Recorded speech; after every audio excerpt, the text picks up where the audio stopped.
Welcome back, everybody. Episode 8 of Season 1 for the UAB Blazers, the beginning. First season playthrough with this team. Last episode, we finished out with our loss to Marshall, put us at 2-5. I think 1-2 in the conference. And we kind of ended it out, finished the week out, and looked at some of the games that we had. Then we went through and went ahead and advanced the next week and kind of closed out looking at what we came up with our recruiting news for coming into week 9. With that, it looks like they had that week 9 recruiting update had 220 players commit. By far the largest. Well, I think the previous week 8 was 107. So it slowly kind of ramped up. I'm kind of expecting, I think, finishing out week 10, we're probably going to have another week that's going to be pretty close or right at this one as well. Probably 200 plus players. They seem to be the two largest commit weeks that we have. So what we gained out of recruiting last week, we actually had one player commit to us, and that was that 4-star quarterback ranked 220 out of New York. Got him, and it's kind of interesting because he doesn't appear really. It could be a good thing or a bad thing, I guess, but he wasn't highly recruited apparently by really anybody else. If you go back through and kind of look at his history there, I was really the only one. I didn't even do a first home visit with him until week 4. Kind of did another one in week 6. Had him visit in week 7 and went back, did another home visit in 8 and 9, and he committed. Looking at his profile, I mean, some of these things drop because I do know. I think before he signed, I think his intelligence and accuracy were sitting in B. I think his speed was C minus all along. His hands at one point, I think, were even an F, but they upgraded to a D1, a D minus. His arm strength is apparently phenomenal, A+ arm strength, and he's pretty good and strong, average agility. But these kind of dropped off. The one thing about it, though, is he's got 100 work ethic. I'll be able to put him on a high work ethic training thing, hopefully maybe trying to squeeze as much as I can out of maybe getting his ratings and stuff like that. But he does have above average potential for development. So that could be a good thing, and he graded out decent, I think. So we'll just kind of have to see, when we come across and kind of see how some of this translates into some of his ratings and things that he has. But regardless, I gotta think and believe that between him and Arlen, that's probably going to be the quarterback battle for next year. But with Arlen being basically our being really more or less our starter. I mean, he's a redshirt sophomore, so going into next year, he's going to be a junior. Ferguson's going to be a freshman or sophomore going into next year, as will Schuler. Farrell really depends on what kind of really happens with any of these quarterbacks coming out of the year. Maybe one of them transfers. Hopefully, it's not Arlen or Ferguson. If one is, maybe it'll be Schuler, maybe Farrell, I don't know. But if nothing really happens, really to kind of keep my quarterback room at 4, I think. Worst comes to worst, I may just end up having to cut Farrell. I really hate cutting. I really don't like cutting guys, but we'll just have to kind of cross that bridge when we kind of get to it and kind of see where we go from there. But yeah, so kind of going back and looking at the recruiting. So I was able to trim down my targets and guys that I had. I think I was sitting up in the 90s. Signing a couple positions now. I think we really kind of built that back up to where I don't really have to go through and kind of look at, again, these are all guys that I kind of had that signed elsewhere. They basically, I've kind of hid them. I had them on my list at some point, so I moved a lot of guys off of my list, and I think basically now I'm down to about 67, I believe, that's really on my target list. And these in yellow are the ones that I've got offers out to. But we kind of shored up and closed out, so I really didn't need a quarterback, but I was really wanting to see if there was one out there, and we ended up getting him. So maybe that's pretty dang promising. I did sign my running back, so I'm really not in need of another running back now. And we got our tackle, where I was really wanting to sign 1-for-1 for positions and players that I was losing at positions, just trying to get the same thing back in. Wide receiver, so we had several guys kind of fall out. So we actually had a cornerback that I had an offer out to, signed elsewhere.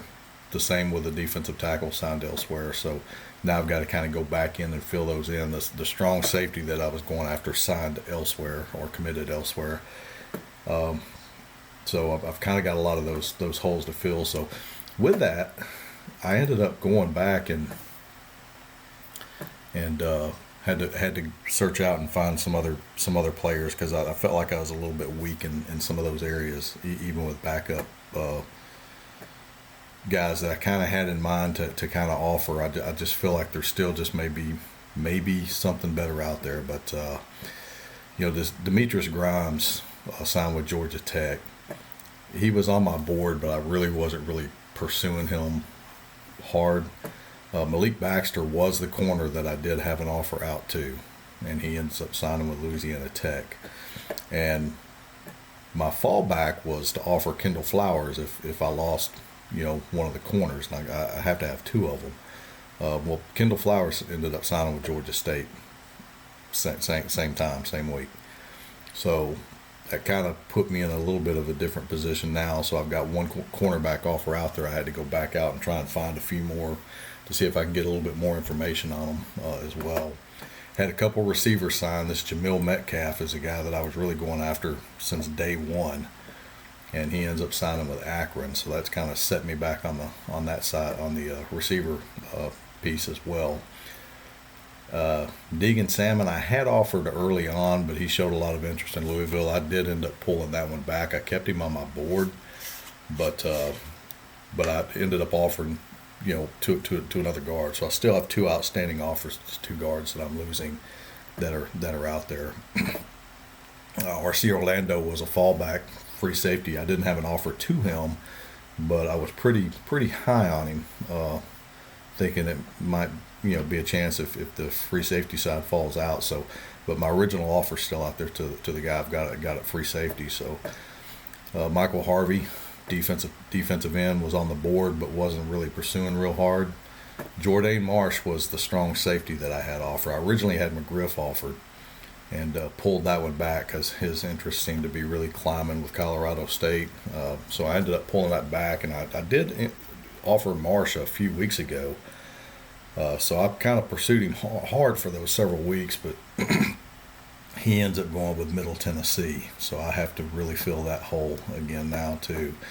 And this Jameikis Mayfield is a guy I really wanted. I wanted to, basically I had him on early on. He, kind of like Malik Baxter and Jamil Metcalf. I think all three of those were guys that I was really pursuing hard, really since the spring or the summer camps when we first started this thing. They were originally on the board. So I've got to kind of go back after defensive tackles a little bit. So with that said, I guess going back through and kind of looking at our targets now, I have gone through and I've set up, all of my outreaches. Quarterbacks, I pretty much cleared my room, my targets that I had on. I had a couple guys that were still target. I just went ahead and hid them out because I'm not going to really pursue or go after them.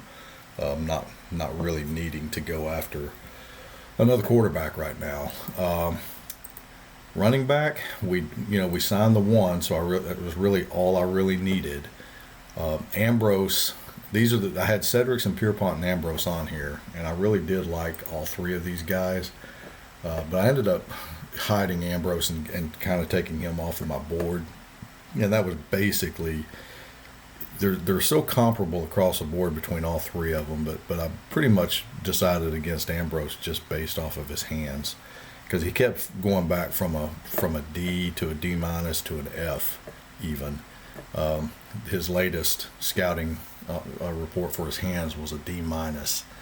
And I'm not really high on getting a running back that's got like D or F hands. I feel like they minimal at best. They've got to be a C. But I've kept Cedrics, just simply because he's A minus speed, he's A minus agility, and B pass blocking, and he's got B minus hands. So I mean, he's really somebody that, depending on what happens, I could have a running back decide to transfer or something, and if he remains available, there's still no offers out there to him. And this Donation Pierpont is another one. A plus speed, B agility, B hands, another guy that B pass blocking, another guy that's really looks pretty strong. And to be honest with you, the funny thing about it is I ended up signing Saunders. And kind of hindsight on Saunders, while Saunders is good, I almost think that either one of these two would have actually probably ended up better. He's B speed, C minus hands, C agility, C pass blocking. So maybe this is where I talked on early on about offering early and it kind of biting you. I have offered a lot early this year, and it's typically not the route that I will go, and I probably won't do that in the future. But I'm just trying to get as much in as I can, just really not knowing the team that I have. But you offer too early, and things just continuously shift. But it could turn around too, though. The other two guys could fall. Saunders could kind of be better than expected. So you really don't know until you kind of get out of it and go through signing day and kind of get them on your roster, and then you're kind of going from there. But that's another part of the fun for me, is that's why I track in a spreadsheet all the guys that I've actually kind of offered to, because I will go back on this spreadsheet next year when I see some of these guys come in and start playing, just out of curiosity, especially some of the ones that I kind of recruited pretty heavy and spent a lot of money on. Like the Metcalf kid and this Malik Baxter, $71,000 I spent on him. Recruiting him, and Jameika's Mayfield, $63,000. I'm just really curious to kind of see their ratings and kind of see how they kind of fall in line, with their teams and how they use them and what their future kind of holds. It's another kind of fun part of the game to me, I think. So, well, that said, let's go back to. So I put last week I put about 6 fullbacks on that I just went back through and I looked at that just didn't have any offers, but they looked very interesting from a scouting perspective, and got a little bit more information on some, and 4 of them I ended up dropping off my board, but I've kept these 2 guys on, and I'll spend a little bit on these guys just to maybe kind of keep them interested. Fullbacks don't sign a lot, and they're kind of like kickers and punters to a degree. But I'm just Lemansky Ware is going to be a senior next year, so I've got him finished out this year, and I'll have him next year. I really would like to find another type, just kind of a lot like him, where I can kind of utilize him in the offense the same way, because I really kind of like what I've done with him. And these couple guys are interesting. I don't know that, again, I'm not going to offer anything. I think I'm going to wait, get kind of to the end, and hopefully there's still a couple guys that may be available. But if I have guys transfer and get awarded more scholarships, and kind of see where things go, because my backup Tony Mead, he may decide to transfer. I don't know. I don't think full. I'm not know that full. I've seen a couple of them transfer, but either way, I think just kind of keeping an eye on this guy here, could be interesting to kind of see what may happen there. He's out of South Carolina, and then this Glendon Hunter, who's ranked a lot higher. He's like 1,500. But again, he's B plus speed, B plus agility, and B strength. Just don't really like his pass blocking too much, really. The run blocking is great though, and then he's B on both of these. So I mean, with this guy being B's kind of across the board, I think he's of course he's ranked a lot higher too, but he's probably a lot better option. But I'm just kind of keeping an eye on those two guys, and then going to tight end. So I've kind of set my outreach up. On my tight ends, I've still got these 2 scholarship offers out there. I've kept Ackerman on the board just because I think I really need to go out and really probably look for a couple more to kind of put on, and just in case something happens with Bird and Orton. Still not sold on the fact that, Orton is kind of amazing to me. He's just kind of still sitting out there, and I still keep spending money. But I've actually bypassed spending money on Bird than I have really with Orton now. But I'm going ahead and contacting, phoning, and home visiting both of these guys. And I think this is going to probably set me on a home visit for Orton. Yeah, this would be basically his last one. And for Bird, it looks like it'll be his 5th. So that hopefully one of them, at least one of them, signs this next week. But Curtis is still out there, and I really do like Curtis a lot too. I'm going to keep him on the contact this week.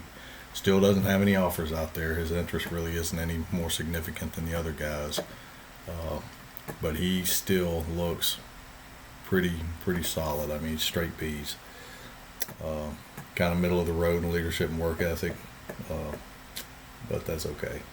And my talking points, I'm hitting on him pretty good. I'm just kind of going with our organization, coaching us, our team. He seems to be responding on that, so I'm just kind of beefed up the talking points for that piece of it, just to kind of try and get more interest. Hopefully that's the thing that does drive some of the interest, but it doesn't seem to be doing too much. I've still got playing time on this guy, and that's the one thing I've promised him as well. He's still got these top schools, but nobody has offered. I'm still the only offer for either one of those out there. So maybe, I think that's what they're waiting on. I think as soon as somebody else offers, a Georgia or an Alabama, Orton's pretty much going to take it and be gone. Unfortunately, that could be the same thing that's happening with Jermaine Bird as well. But we'll see where that kind of goes. Now going down to the receivers. So I found a guy out there, this Michael Curry, and I need to offer, because I've signed one and I've got one offer out there, which is my second, but I'm losing 4, so I really need two more offers out there. I was really high on this Quadarius Brinson. He's big, tall kid, 6'5". But his run blocking's fallen to an F, and his intelligence is a D. At one point, he had A plus speed that's now sitting at a B. So he's really started falling back a little bit. He's just he's basically average potential for development. So he's really went in the wrong direction on a lot of those scouting attributes. So I'm not sold on him. And this LJ Motley, kind of the same way. I still like this guy. D- run blocking, not really too high on, but his B plus speed and B plus hands are great. Would like his agility to be a little bit better, but he's still an option that could be there. Kendrell Joseph, there's just not enough there really for me to offer something kind of immediately right now.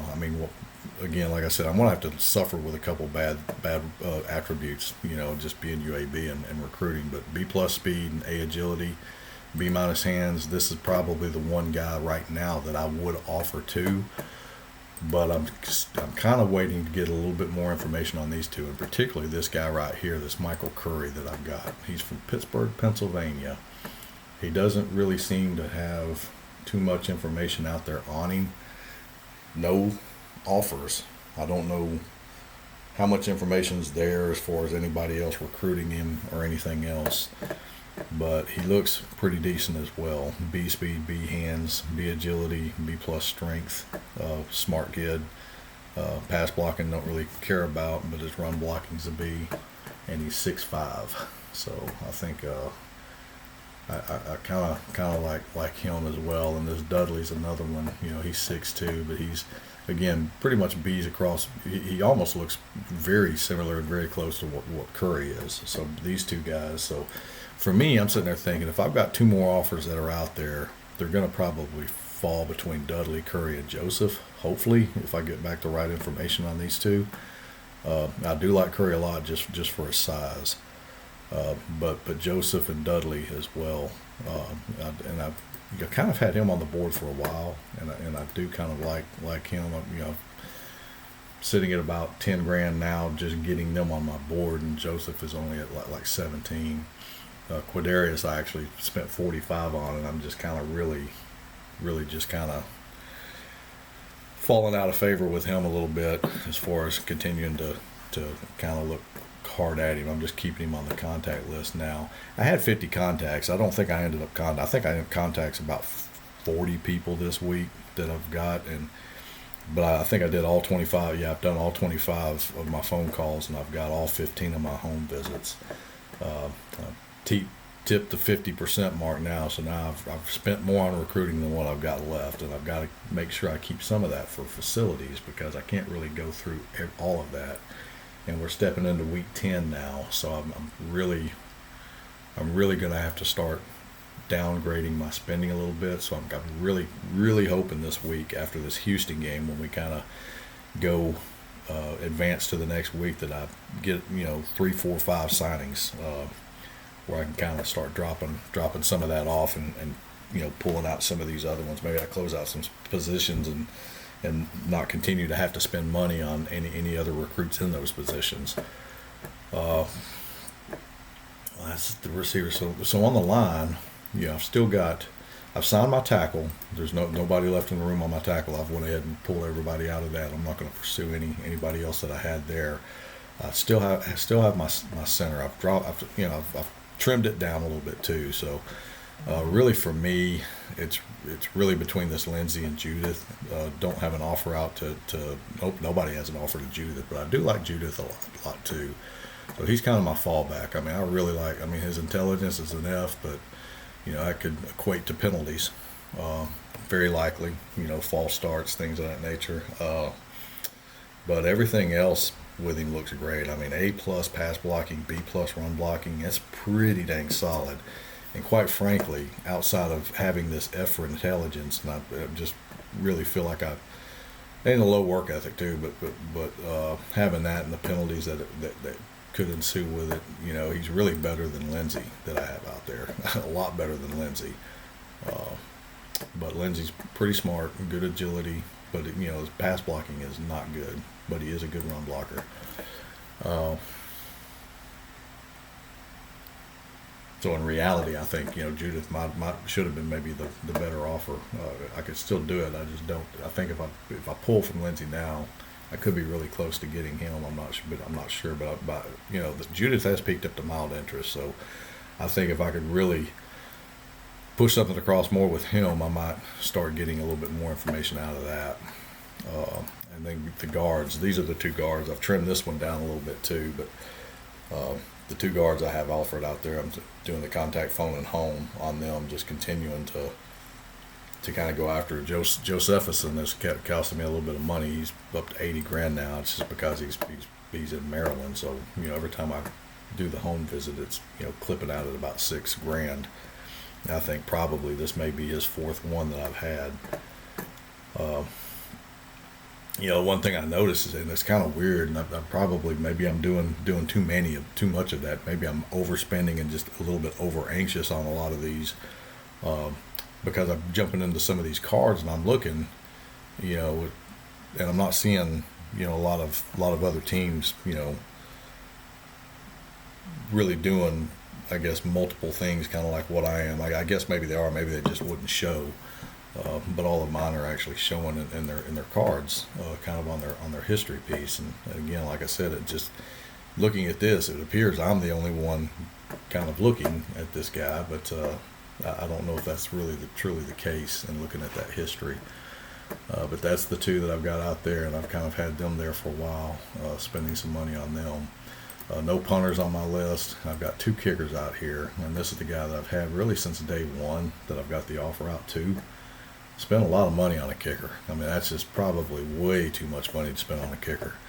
But this Jamie Hout, or Hute, I don't know how you'd say it, AB, he's kind of B plus, you know, smarts, football IQ A. He's kind of my fallback too. He's a Georgia guy, so maybe there's no interest out there, no other offers to him. So if here we go somewhere else, you know, maybe I've got that fallback. If neither one of those work out, I'm just going to have to start trying to scratch the barrel a little bit and pull in whoever I can. But and defensive tackle is another position that I ended up losing. I need to sign 2. And I've still got the one offer out there to this John Lucero, who I really, really, really do want. All his ratings have been a B for the entire time, and he's pretty much A plus, AA up here, B plus athleticism. His speed did fall last week. It's dropped down to a C now. It was a B or a B minus. But I'm not too concerned about that. I mean, the things that I like here is, you know, is the tackling and the agility and the strength, and he's smart. Market size is kind of weird, you know. He values market size, and that really seems to be the only thing he really truly values, besides maybe some playing time. And so I'm always going to kind of push the organization.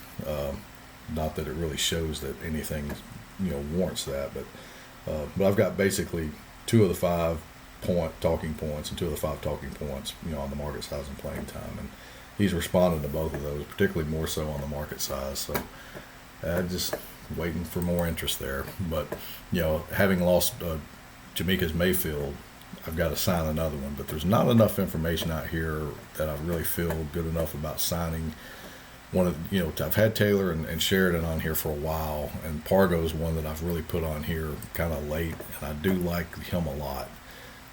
He's got F hands, but everything else is pretty solid down the way. His coach grades are pretty constant across the board, not extremely high, I don't think. But I've added 2 more, this Clifford Herndon and Herman Artie. Both of them out there, both of them we could use. They don't really have any offers appear, you know, too much is kind of going on with them. Decent down, all the way down here. So we're gonna kind of push hard on these guys to. I'm just, you know, going to, particularly these 2, because I need to get an offer out there. I need to make a decision, get an offer out there. So I'm going to try and get as much as I can. So between him and Artie, which Artie's kind of the same way, they both look pretty identical. But we're going to kind of do the interview, contact, phone, and home visit on them. And this Pargo, I'm going to contact and phone again as well.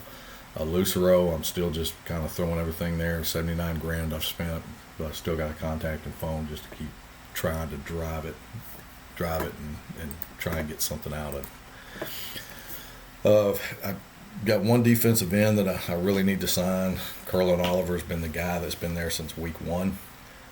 I've had him there. I've had him offered early. There's a couple of them on here that you know, Cooper and McNamara both I could fall back on. This Nelmerson Angela I do like a lot, but he's currently got 2 offers out there.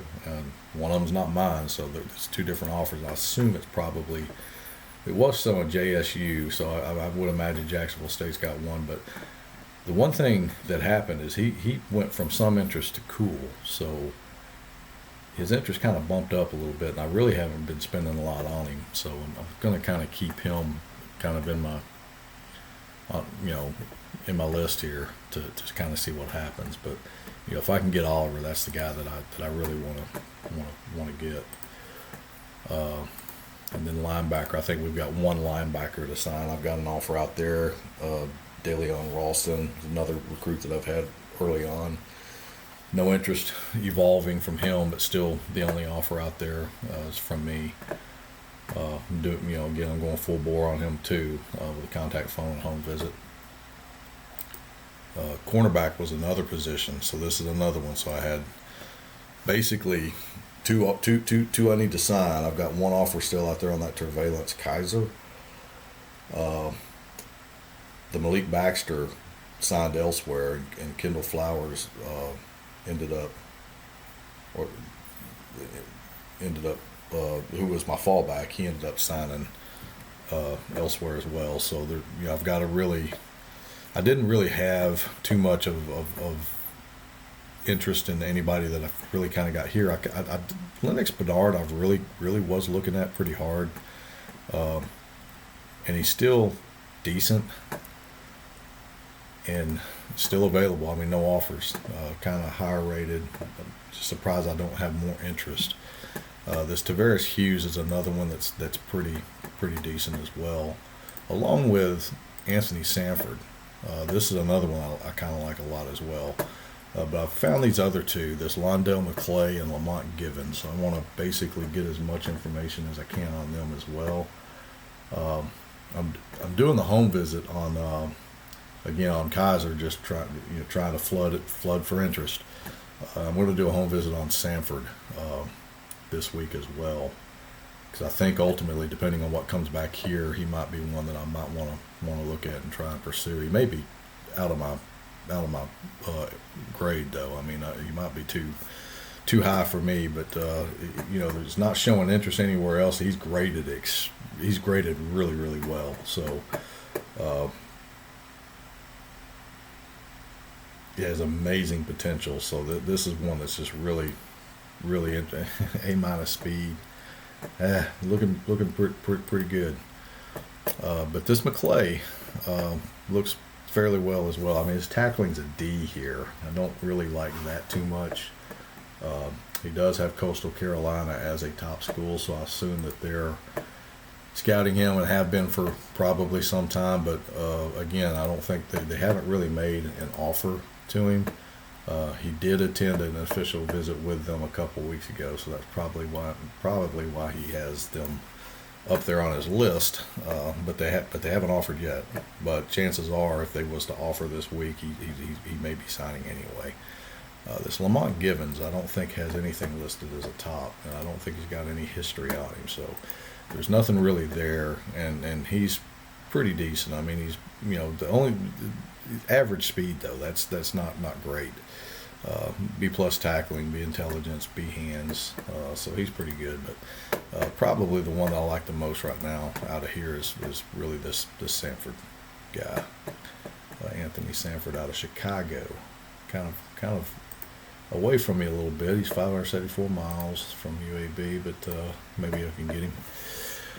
And then strong safety. So this is another one. So another area I had to go out and find guys, because the guy that I had offered out there to signed elsewhere or committed elsewhere. And I've kind of been recruiting. This guy came on late on my board, and he's up to a cool now. So his is actually climbing. I'm going to do a home visit with him. He's not. I mean, D- tackling is not good. Everything else is fairly decent there. He really good potential for development. So he's above average there. But I did add 3 more guys here, and I'm going to interview, contact, and phone. Try and get as much information, because I think the clock's ticking now on some of these. But I don't know that any of them have anything listed here per se. But again, this a lot like Marcel Williams. Is like Marcel Williams, his speed's kind of a knock. He's in Michigan. And then I've got this Cortez Steele, who, again, same thing, C speed and D- hands. So I'm just going to kind of see what may play there. And this Geraldine Wisk, I think this is a guy that's rated down the list, even further than these other two. But looking at again, see speed, but he's not too bad. He's a little bit closer to me, Louisiana. But chances are, most likely, it's probably going to come down to this Williams. And actually, Williams is B speed. That's probably his tackling that's kind of a knock, yeah. So it may come down to Marcel Williams as far as getting the offer. And maybe with that, maybe I can kind of get some interest. He's kind of bumping up a little bit there too. So last but not least, on this final position here for free safety is Rashante Lanier. He's still my offer out there, and I'm doing a contact and home visit with him and a contact with Earl Rath. I don't know that I've got to go back out and find more free safeties. If he slips away from me, I don't think any one of these three are one. And Brumley's got another offer out there already, but I don't think any one of these three are ones that I'd really offer. This Earl Rath might be the closest, but I'm just not impressed. He was a much, again, he's kind of like Quadarius Brinson. A lot of these were much better ratings a few weeks ago, and they seem to have slipped out a little bit. So that said, that basically is our recruiting and kind of where we stand there with the folks that we've added. So I've got several, about 8 guys here that are new on the list that I'm going to interview and really do contact and phone, and even 3 of them I'm going to go ahead and do home visits on. And then, of course, all of my other contacts and stuff. I've, kind of went through another spend this week with about $162,000 that I've spent again this week, just here on these. And then, it's not to mention the fact too that come next week, I've got 3 weeks in a row where I'm at home. So after this Houston game, I've got more, requests to kind of bring recruits into the games and try and get that big bonus out of those. I did, was on the boards and was talking about that because that was something that was kind of confusing because I thought, like in the previous versions, that you really only could bring recruits in on your home games. And then too, there was some discussion, I think, and Brooks kind of answered it, and I was still, a little bit of confusion there because the whole piece about bringing them on your home games, if you win the home game, it gives them, kind of a good bump. If you lose your home game, it could nerf them a little bit and kind of, be more of a negative for you. But I did just find out, and he did state that basically you can bring recruits in even on the away games, I guess.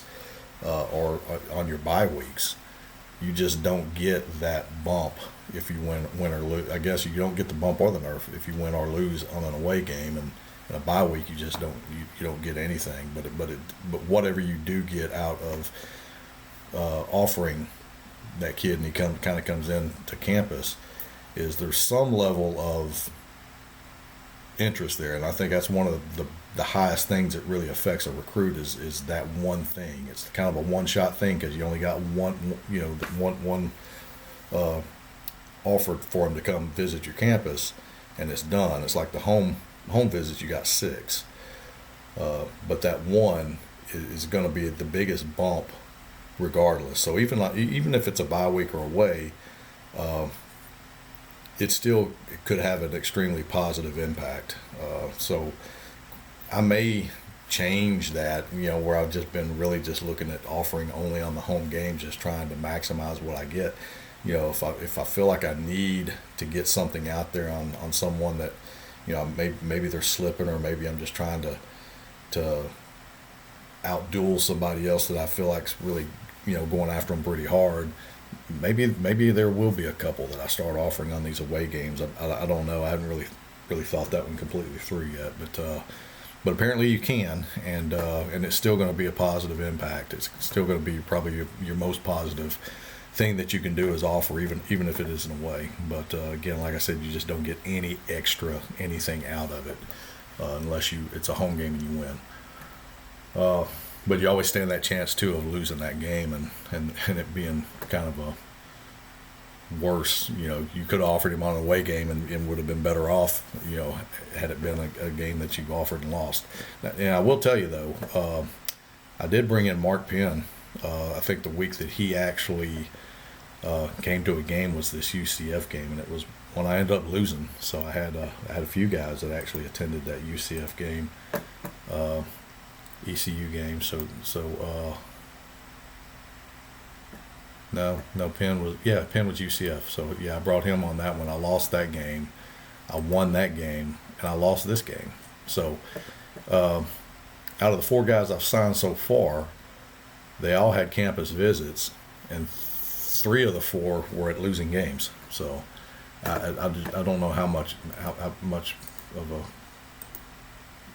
impact. Again, like I said, I don't think it's the end all thing. If you lose a game, you have a recruit coming in. It's not something that's going to be much. I guess it just depends on how close and how much another school is really to y'all, neck and neck. If you're like a 99.5 for the kid and the other team's maybe a 99 and you lose, y'all might trade places or something like that, or it might bump him up to 100 and down to a 98 and he signs with someone else, if it's that close, but if you're sitting at a 95 in a kid's head and the next closest person's like sitting at a 90 and you lose and maybe their interest on the other school goes to 92 and yours drops to 92 and you're still even. So I'm not really sure how that works, but kind of that's kind of how I view it, at least anyway. But so that's the recruiting side of it. The secondary piece of it is going in and training. So from a training schedule, not much has really changed here. I still have my different in-season pieces. I really haven't played or changed or done a lot with the changes on these, and I keep my running backs in the running back training group and so on and so on. I still have these 11. I've had these 11 here for the last 3 weeks now in this WE training, and this WE training I've just got that one extra bump out there, and they've all been on it, and I've not had any to this point. I've not had any kind of fatigue issues or anything. So I've still kept them on that one, and probably will do so. There's not really any. I don't think I really have on these 11. I think Mitchell's playing a lot, Sadler's playing a lot, Boggs is playing some, Trotter's playing a lot, Holyville's playing some, Berrien's a starter, and Havens was a starter. I'll tell you about that here in a second, but I've recently bumped him down. So, there's a few guys here that are starters. The other folks, there's a lot of them on here that's just really not getting a lot of playing time. But, like this Cameron Kemp, he's, redshirt freshman. He might be playing in another year or two or something more so, but keeping him on that with his work ethic and just trying to maximize and get as much as I can out of him. Focus this week, I'm just going to keep on Arland. Ferguson got injured in the last game, so he's kind of out. So I'm gonna go with Arland as the starter, and Schuler's gonna have to back him up. So I'm gonna keep my focus on Arland this week, and I'm shifting my OC focus is gonna go to Bates. He's kind of lower. He's starting and getting a lot of playing time, but he's not really highly skill rated. So I'm just gonna try and see if I can do that. That would go the same with the Uganda Markarwa.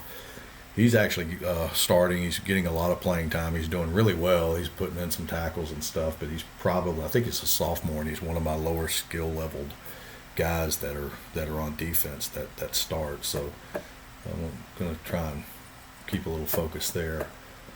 And that's where we are on the training. As far as the depth, if we go back through and look at where I'm at on injuries right now, more healthy now than I've probably been really since week 1. But Ferguson's out. He's got doubtful with I think he's got like let me go to dashboard. This It sucks on that. Yeah, so he's doubtful with a bruised hip. And then Matthias Turner broke ribs last week, so he's going to be out. I'd expect probably a couple weeks. So I've had to shift my interior line on the defense around a little bit, which isn't too bad. I think Zachary Poole's been one of my best defensive linemen, especially on the inside. And he's just going to get more playing time because he's kind of been in and out and around. Maxwell, my inside linebacker, probably my best rated inside linebacker, or what I consider an inside over an outside. But overall, probably one of my higher rated linebackers. Anyway, it's fine. He's been injured a lot this year, so I've had him. I think he's missed 2 or 3 games on 2 different occasions with 2 different injuries. But he's probable with his deep thigh bruise, and I'm gonna play him because I feel like I need him. So, kind of looking at the depth charts here, basically on my run package, run kind of across the board, really run pass, nothing really changes too much on the QB side, really the fullback side. I think I have a couple things moved around a little bit between run and pass on my receivers, but my line's pretty much the same. I've moved Damon Newton over to right tackle and brought Jensen in over on the left side. Keaton Bedford, I am starting. He's okay. I mean, he's still showing an injury there, but he was probable last week with a jammed finger, and I kind of had him, splitting time between Justin Williams and himself to a degree. He still got probably 75% of the playing time last week, but I'm going to keep him here on the run side. And I think I've even got him on the pass side, but I'll probably alternate in and out a little bit more with him. I've got Williams. I'm not happy with him and his fumbling. It seems like I've had him. He's fumbled a few times, and when I went back and looked, he's fumbled 3 times. But Bedford's fumbled twice. I just remember Williams is more so than his. I'm not sure why.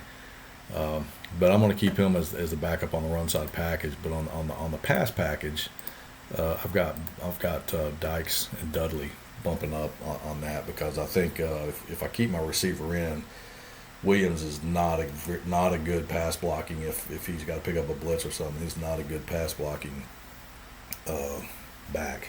And Dykes and Dudley both are much better, and they have as good hands too. So even if I'm sending them out to the backfield for receiving. The one change I did do is so I did talking points, and I had a couple guys on my talking points. Trying to remember who I had on my talking point. Rashad Kenworth, his cornerback that I've got, and he's actually playing a lot. He's moved into a starting role, and his morale was low, and I did a talking point on him. And it had a high positive impact. It was kind of like McCants was. It jumped up, and he's back up in the 80s or something now, when he was sitting down around 50 or something like that. Havens is the tight end that I did early on. I did a talking point with. His morale was low at the time. Week 1, it was like, or week 2, and he's a senior. It was like 60 something, and I had a talking point with him, and it just bottomed out to like 44 or something. Bad impact on it. Since then, it's dropped to like a 30, 35 or something. It's like, all right, I'm gonna give it one more shot and do another talking point with him, just trying to see if I can get it back up there. And lo and behold, what happened was, because if you look at his performance, I mean, he's just effort, just F. I mean, just crap effort. Very sparingly played these last 3 weeks since I've moved him into that 2 side. I mean, he's pretty much only coming in on the 2 tight end sets, which I don't do a lot of, but I do quite a bit. And so the effort just wasn't there, and so I was like, well, let me try and see if I can do something else again. So I did, and it dropped even worse. So he's down to like a 27 now on morale. And I just don't know how much of a cancer that is, and I'm not getting squat out of my tight ends, statistically, really.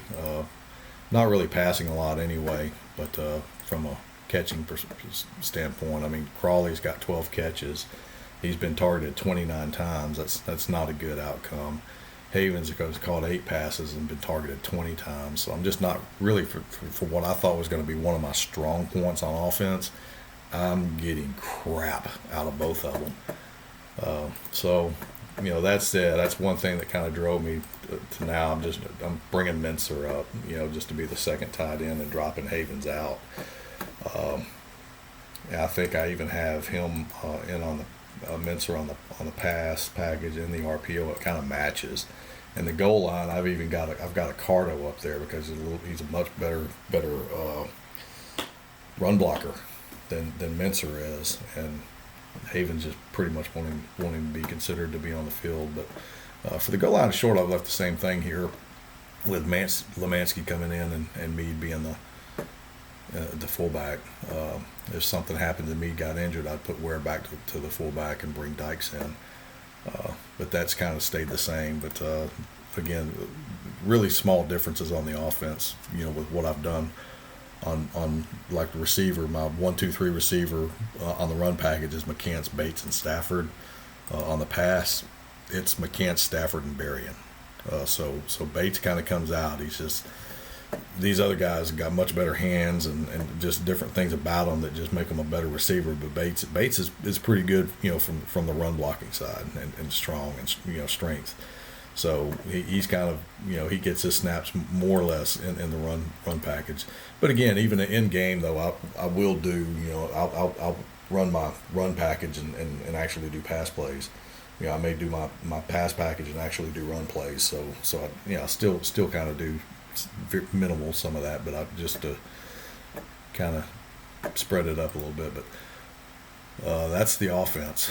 Going to the defense, nothing's really changed on special teams. I haven't really felt the need to change or do anything on my returners here. I've not really having the opportunity to really return a lot. I mean, kicks are going out of the end zone and just not really bringing too much out. But kickers and punters are still the same. Going to defense now, this is where it gets a little interesting. So Poole's injured, or it shows he's injured. He's not. I mean, he's okay. He's got a migraine, but he's not really. I see these kind of pop up here, and you see these medical things where it shows they have an issue, but then you don't see them on the injury list. But he's taken over the D tackle 1 spot with the injury that I have with Turner, and then Pikes is kind of coming in on the 2, and I got Calhoun kind of backing up with Willings, and then not much has really changed here. So I got Forrest, Jenkins, and Mitchell. I think I've got Mitchell coming in on the line on pass rushing, so I've got him kind of coming in, defense pass package to rush. I think he's a little bit better than Jenkins. And then my linebackers aren't. There's a little difference there. There's not much difference there. But I've got Neal back on the 1 inside, Sadler's 2 inside, Morikawa's on the right outside, and then Hannaford's on the left outside, and then I've kind of got my backups with Langford and Sadler, Reese, really the guys that kind of spread there. If I'm running a 4-3, which I don't do much of, I assume what I've got out there is probably Neal, Morikawa, and Hannaford. If one of them went down, then Sadler could kind of be that guy that kind of steps in even on a 4-3 side. But I don't do much 4-3 at all. My coaches don't do well with it. I don't do well with it, and anytime I've seemed to use it throughout the season, I've gotten burned a couple times in 4-3. Whatever reason, and it shouldn't make that huge of a difference, I don't think. But not my corners are basically the same. I think for the most part, I've still got Phillips and Kenworth out there with Trotter as the guy that kind of backs up between the run and pass package. The one change that I do have is between run and pass is on my strong safety. You know, I've got McCray in the strong safety position with Mays as the nickelback on the run, and then I've got Mays as a strong safety with McCray as the nickelback on the pass. And then, you know, the other ones that kind of come in, Trotters, I guess he would be on the dimes, would be McCray and Trotter, and it'd be Mays and Ferrier on a dime against the run. And then the short pieces, there's a couple changes there. I kind of shift these two around. I got Calhoun up here on the goal line from a strength piece.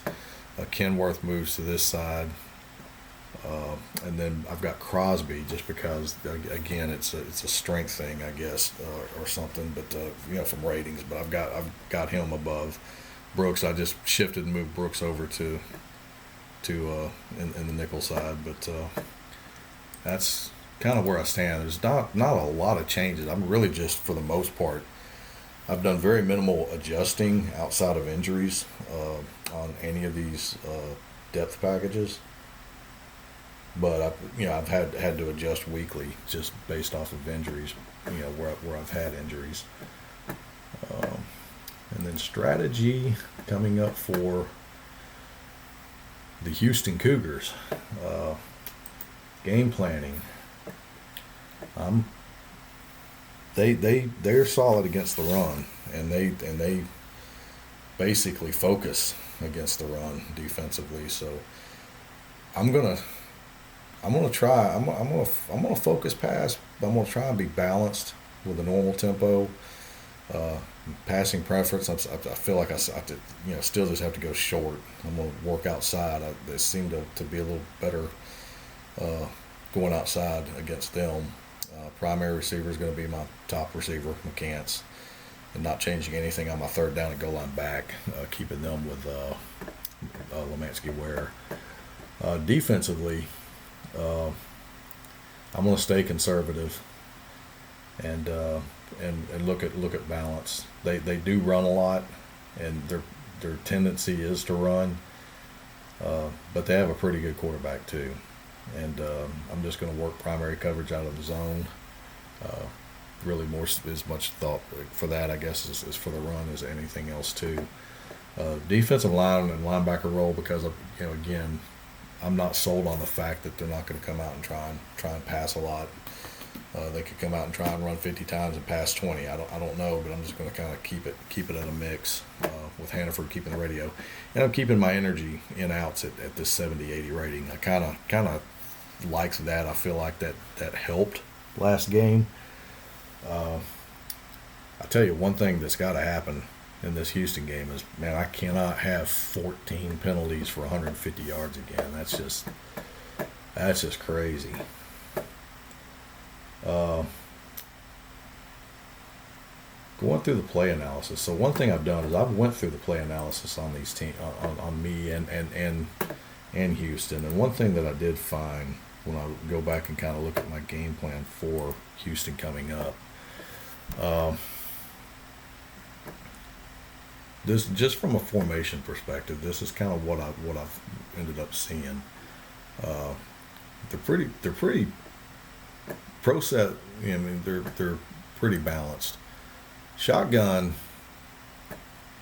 I mean, they're running it a lot. They pretty much run RPO out of the shotgun, and then they're passing or running.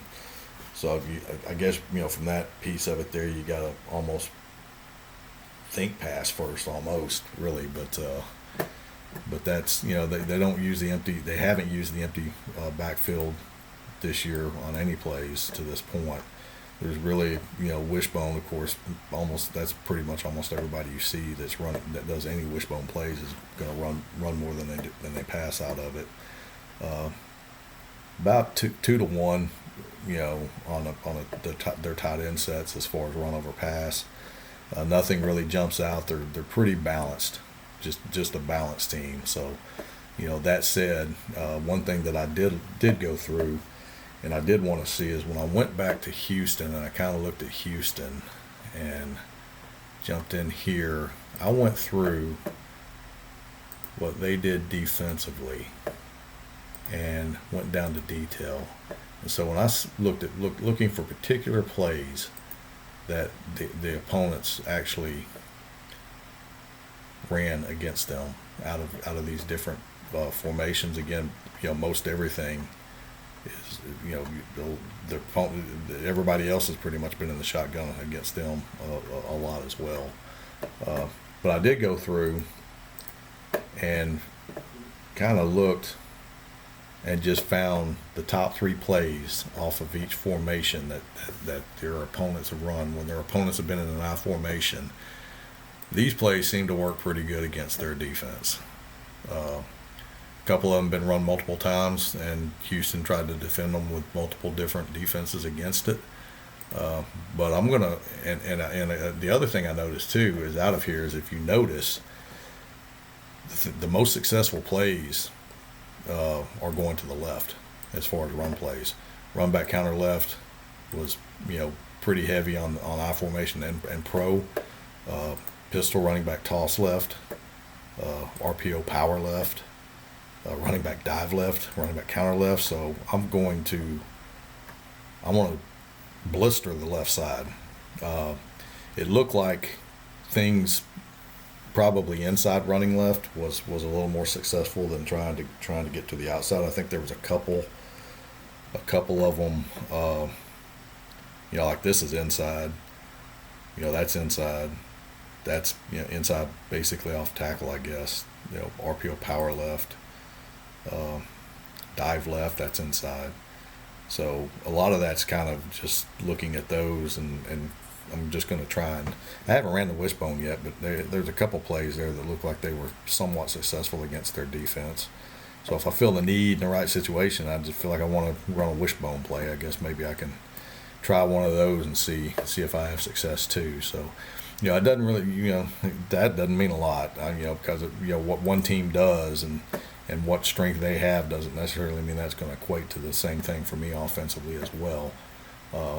But it's something I'm going to try and see where it might take me there. So I kind of have those plays drawn out, and going to kind of look at a couple of those and see if I can actually get something there. But looking at Houston, one last thing, and I'll wrap up this episode. It's been an hour long before I get into play the game, and I'm going to probably play the game and maybe do another episode.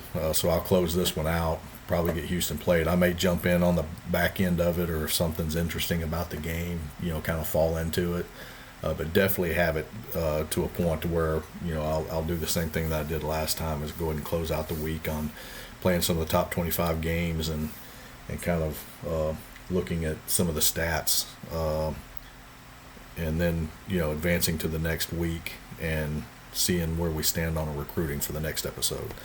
And so this might be how I break this up now, is basically, since these are kind of going so dang long, I may actually just do 2 episodes per week. One to cover kind of what I covered here, then the other one to be the gameplay, the games, the stats, and the recruiting results, and then kind of fall the same way for the rest of this season on these.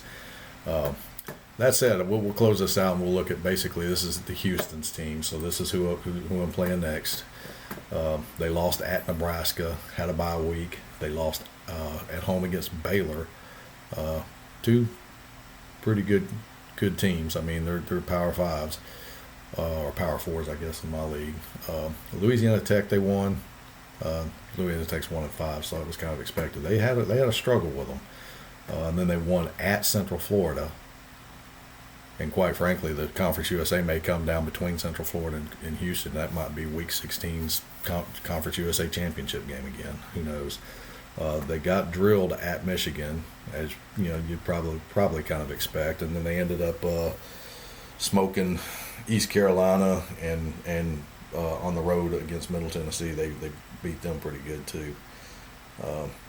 They had this L.J. Castile against Middle Tennessee. 21 attempts, 205 yards on the ground. That's 96 speed, 90 overall, 91 agility. That's pretty impressive. And the thing about it is, if you look at their thing, they say their best player is this Doran Guillory, another running back.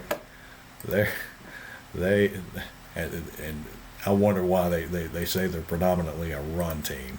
I mean, look at this. This is, yeah, 290s right there. You know, they got Castile and Guillory both. They say Guillory's the best guy, but, you know, golly, if you look at it, it doesn't look like it to me. If this was my team, I think Castile's getting all the play as far as I'm concerned. But if you kind of look at their stats, I mean, passing wise, this is Shoemaker. He's the guy that's in there. He's, you know, completing about 60% of his passes. He's thrown for 1,400 yards basically, I guess, in 7 games. He's on the positive side from touchdowns and interceptions, and then running. So you look at your passing; they've passed 191 times, but then you look at running, they've ran about 250. So it's balanced. It's not really over the top to the running side, but I mean, you got 2 backs. I mean, you know, one's got 522 and the other one's got 421. He must be more of your power back guy, I guess. This Guillory guy. That LJ Castile is a beast. He's going to be tough. And receiving, it looks like, you know, basically Kelvin Mills has their most catches, and he, by far to a degree, he's definitely the one that's targeted the most. But if you look, I mean, their top 3 guys targeted are all receivers. They've targeted the tight ends position maybe 30 times in 7 games, and they've targeted the running back position maybe 12 times in 7 games. Add in the fullback, you know, coming out of the backfields 17 times in 20 games. So they're definitely going to the receivers. So they're going out probably, you know, out and middle. Defensively, kind of at the top list of the tackles is this Kiera Hutchinson, and he's supposedly their best defensive player as well. He's a 6'6" strong safety. Overall 93. 6'6". Strong safety. 6'6", 224. That's crazy. Cosby Devereaux, another safety, but yeah, they're there. So picks, you know, Cosby's got 2. And sacks, this Bruce McBurrows has 4. They spread their sacks around pretty good. I mean, leading guys 5, and they've had about 28 as a team. Special teams, they got this LJ Castile. They got him returning punts. Of course they would. He's 96 speed, right, with what, 90 agility, and he can take it. He took 175. He's also returning kicks, so that's great. And then kicking, I guess, you know, their punter, that's not a great punter in this game. Everybody else is averaging 47, 48 yards. He's sitting at 42. And then their kicker is 16 to 20 and 24 to 24, so he's pretty good. 52 yards, his long field goal, Cole Barbary. All right, so with that said, I think that kind of closes this one out. I think I'm going to go ahead and wrap this one up. It's still been an hour-long episode talking about the recruiting and everything, and I'll get this one ran up and play this Houston game and end up posting another episode out there. Episode 9, we'll follow this one. Maybe even tonight, could be tomorrow, not sure yet, but there'll be another one to follow soon with the Houston game, because I'm kind of anxious and curious to I want to get that game played, because I want to see how some of this play calling on offense and kind of looking a little bit deeper on specific plays against Houston's defense. I want to see how well that may work. And so I'll definitely report back on that on the next episode. Anyway, you guys have a great rest of your day. Hope you enjoy watching, and we'll see you on the next episode.